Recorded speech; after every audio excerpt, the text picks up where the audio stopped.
We'll call next week's 102. That's the cold front coming in. Dangerous out there. Well, it's time to take a coffee break, and we begin with protesters going after tourists with water guns at Spain's most visited city. I just saw this headline and started laughing. They're hot, they're bothered, and they're using water guns to get their point across. Demonstrators are targeting tourists in Barcelona.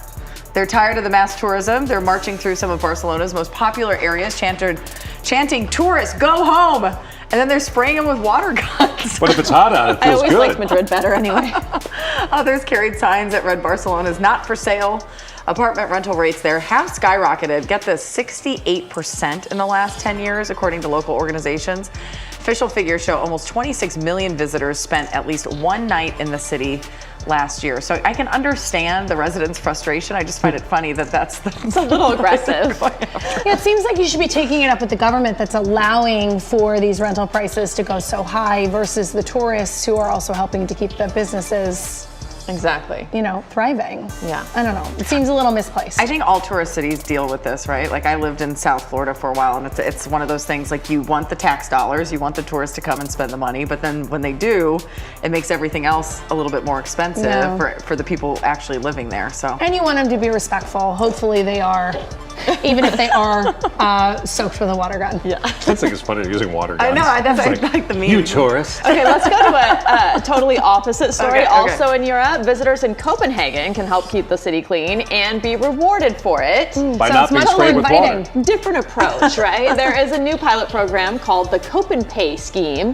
Under the initiative, visitors can claim free lunches, coffee, glasses of wine, and kayak rentals in return for doing environmentally friendly activities. It's the reward system, not the punishment system. That includes picking up trash, riding a bike, or taking public transport. The Kcal scheme trial starts on July 15th and runs through August 11th. Oh, right in time for the Paris Olympics. Yeah. So if you don't want to go to Paris, skip over to Copenhagen. Go there first and kayak. A more mellow experience. You won't be attacked. But I do like this. I mean, they've always been progressive, and I think the results will probably show, whether that works or not. But my guess is it will. Yeah. I like they're doing that with kids. That would be fun to take your kids there and, maybe get like a free kayak ride. Don't give the kids the free booze. And give them a nice lesson. In the meantime. Yeah, I like that. Well, an LA-based professional nail artist and esthetician is sparking a debate online after saying manicurists should not always receive tips. Now, in the video, which has nearly 4 million views, Candace Kim simply wrote, "Can we normalize not tipping your nail girl?" She then went on to explain in the caption that the whole tipping culture has gotten out of control. She says that in her ideal world, manicurists, brow artists, lash techs, and hairstylists would charge what their services and time are worth, so they wouldn't need a tip. But she did say she understands that not everyone has the privilege to set their own prices. Right. Of course, comments on the post were divided, with some agreeing with her and others criticizing the mere thought of not tipping. I will say I always do tip. Yeah. But I struggle when I don't like it, but I still feel like if it's a job that I don't particularly like, but I still feel like I need to tip. And that's where I struggle. Yeah, that's the thing. Like you're bleeding, and after the thing, maybe not leave with 9.5 fingers.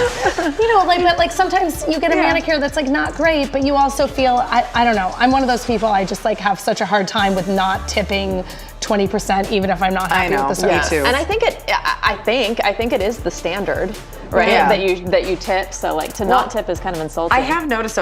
Paul's really riveted by this conversation. I'm sure. I need a nail person. There's something wrong here. But I feel like the nail salons have gotten more and more expensive over the years so too. Expensive so after COVID, especially. Yeah, and so it's sometimes I have a hard time of are the nail techs making more money? Because if they are, maybe you could tip in a different way than you did before. Because I don't know, it just seems outrageous now.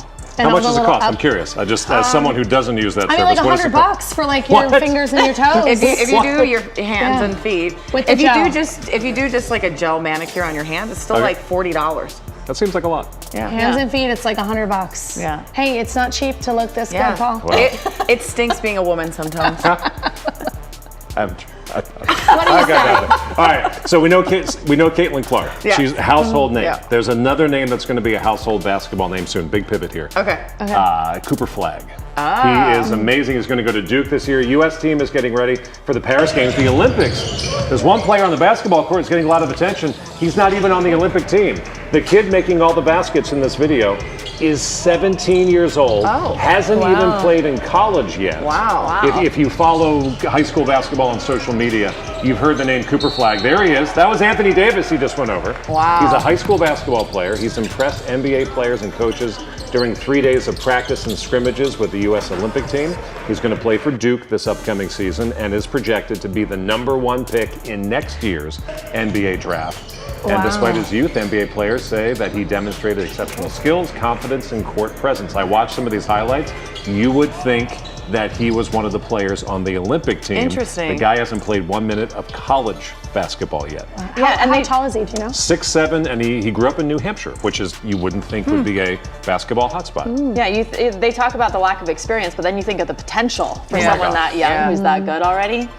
He's going to be the Caitlin Clark of men's basketball next year. He's going to be an amazing Hopefully he can stay rookie. grounded and not injured and all those things. That's gonna, you know, it's a tough road, like to make it all the way through college and then to make it to the NBA and still have that. I guess I don't realize, is this typical that they bring in people just to scrimmage with the... They were scrimmaging with a bunch of younger NBA players and some college players, and they just said, hey, let's bring him in because we think he's going to be good. And he was the best player on the team that the Olympic team scrimmaged. Interesting. Well, maybe he'll be on an Olympic team soon. I think maybe 2028 here in LA. And that would be different than Caitlin Clark, who did not make the That's team. a very good But point. she could in 2028. She could. We could see both of them. That's today's coffee break. Now you can get your Kcal news, weather, and live stream all in one place on the CBS News app. Download it free today.